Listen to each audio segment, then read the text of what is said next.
As part of our continuing outreach programs, this one in particular, we're inviting folks to come and have dinner on us. The idea is to share a little bit about Islam for folks that may not know a little bit about it and want to expand their horizons. We find that by doing these type of events, it creates that harmony, and people just understand that we're human beings just like anybody else, and want to share as Canadians what we believe in terms of Islamic perspectives on things. This one in particular is about an international campaign that we've got launched called the Pathway to Peace. So there's a lot of things happening in the world today that are kind of dividing folks, and there's a lot of injustice in the world. So the leader, our world head of the Ahmadiyya Muslim Jamaat, the Caliph, Hazrat Mirza Masroor Ahmad, has, based on a number of his lectures and speeches and books, we've put together these 9 fundamentals that if we believe that every nation, every person could follow, we could actually achieve world peace. So what precipitated your group to create an event like this? It's more about our outreach programs. We do a number of them, so this is just one of many. For instance, we have in Milton, we have the Run for Milton, where we bring together all Miltonians and for a good cause. It's a charity walk or run.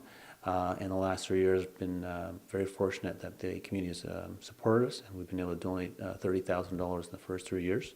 The next one is coming up on June the 8th, so people can start registering for that as well. So, like I said, we're doing a lot of different things to reach out into the community, to make ourselves available, so we can dispel any myths sometimes that people have about Islam or Muslims in particular. There's a lot of negative media out there about it, so we want to make sure we're out there giving the proper counter narrative, and want people to learn about Islam from Muslims as opposed to extremists or anybody else. And just what are some of the myths and some of the negative misrepresentations of Islam in the media that you discuss? So a couple of them are key in terms of being extremists, in terms of supporting violence, etc. That obviously could be nothing further from the truth. What we find and what we remind people about is the fact that extremism exists in all societies and all levels.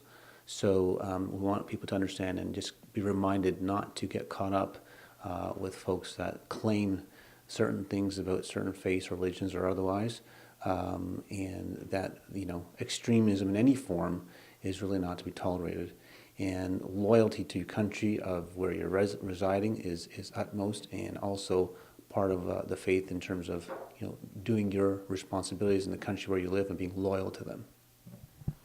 And how important is an event like this in a growing community in Milton where the Islamic population is rising? Yeah, a good question. It's extremely important because you want to make sure that people understand that people that come into the community are integrating in the sense of making sure they're honoring each other person as a human being, and really treating each other with that same justice and equality that you want for yourself. So we always push and say to folks, you should be pursuing for others with the same zeal and intensity that you pursue the things that you want for yourself. So wanting things for others the same that you want for yourself, and that in itself would help to create some peace and harmony and understanding. And again, bringing people together over dinner is always a good way to kind of take down those barriers that people might have, and just converse and talk. And we find that there's a lot more that we have in common than not. So we want to focus on those things and work together.